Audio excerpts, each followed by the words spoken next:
You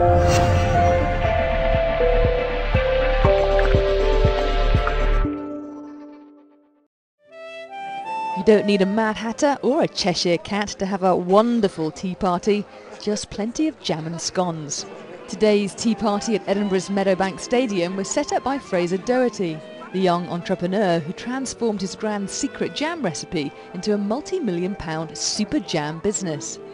My grandmother taught me how to make jam when I was 14, and that's what started SuperJam off.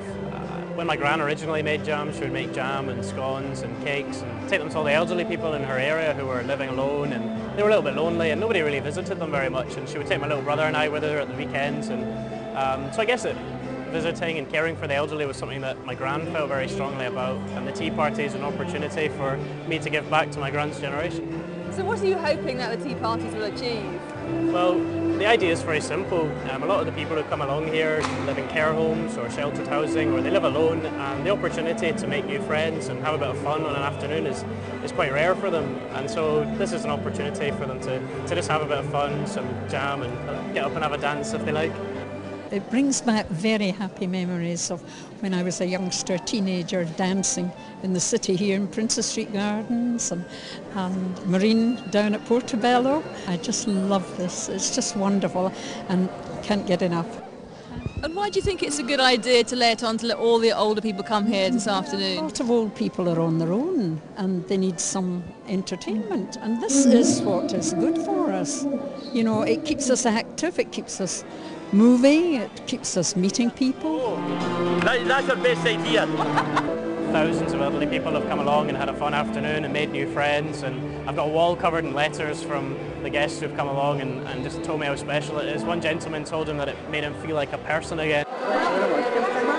I was hoping to get a scone myself, but I don't see any. They've all gone. Where's your secret stash?